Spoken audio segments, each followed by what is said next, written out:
afraid to sound crazy. Anyway, I actually believed it was the last night of my life to want kikis. Don't do kikis?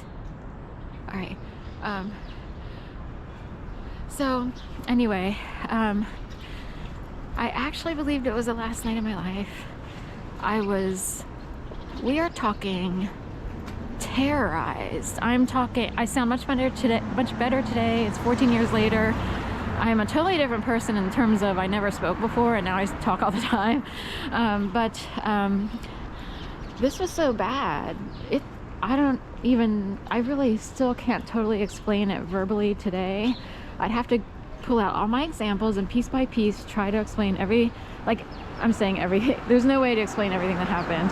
It would have to be very select, easy to explain situations, but this kept going on and on and on. There was harassment that went on after that initial night of scaring me out of my apartment. So anyway, 14 years later,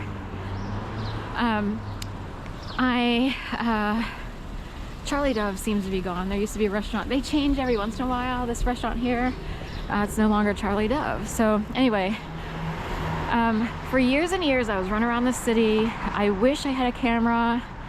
At one point in 2016 or 17, I tried to record stuff, but it was like, at that time, I didn't have the money, the wherewithal, and everything else to do much. But anyway, wound up in Florida for 2.5 years, came back, and realized I could walk around with a camera again, or I could walk around with a camera, and in a way it deters people from trying to pull off what they pulled off before. There are a lot fewer people in many of my videos. It seems like there's hardly anyone around, which I'm okay with it. In the past, I would have never been able to walk down a sidewalk without a bunch of people popping up. It is a city, so normally you would see a lot of people. But since the pandemic, this place has been emptied out, and I'm not sure what people are doing today. They're not even coming into the workplaces like they used to in the past. The Penn Station, suburban station would be packed. They put in turnstiles to make it harder for people to sort of come and go and hang out at the suburban station and at Market East, and even at the train station where subways and regional rail pull into also. So it's like there might be people who don't feel like coming in because it's more Nazi-fied, like it's more restricted. In the past, anyone, even if you didn't have a ticket, was free to walk down to the platform. Now you have to get a ticket even just to get into, it's sort of like the airport. Just to get into the main area, you have to have a ticket. So you can't get down to the platform at all unless you already bought a ticket. So there's a lot of people who might have been milling around in the past.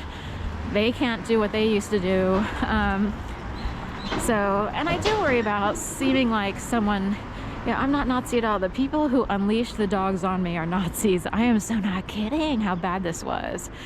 Some have seen it as attempted murder. So that's how it was reported to the CIA and the FBI and Homeland Security and a few other agencies. The NSA is too hard. I don't know how to report to them. It's not like you can go online. Anyway, it was so bad. This is how long it's taken me to be able to, be clear and to be able to report certain things. So, anyway, I forgot what I was saying because we had to focus on that guy there. But anyway, it's super quiet these days. I'm happy about that, but stuff still goes on, and sometimes it's more obvious, like when skit scenarios or stalkers or whatever they want to call themselves, when they were out here, they could hide amongst, say, touristy crowds or whatever. We already got a contractor coming in, and again, this is a street that I'm about to head down, and what would this street do without having a contractor showing up? Which means they're hard up for intel. So, and they have the money to pay people to show up. So it's like an old CIA movie where you think you need all the vans, and you actually don't. So anyway, the regular person wouldn't be able to tell the difference necessarily unless they felt a weird vibe off of someone, whether or not someone was considered what they call, you know, a GANGSTALKER, certain type of crowd stalker or whatever. But there are trained eyes in the sky, and they know if people were told to come out here on purpose, if people think they're part of a movement to take down people, and it's like one person at a time. Like they're gonna take down someone, little Sharon, who's not that, you know, I'm so benign, it's ridiculous. This is interesting. I'm wondering if there's an Airbnb next door, because every time I've been here, there've been like different sightings of people at different homes, and it's hard to tell if something is used as an Airbnb or if people have just been visiting. That's actually next door.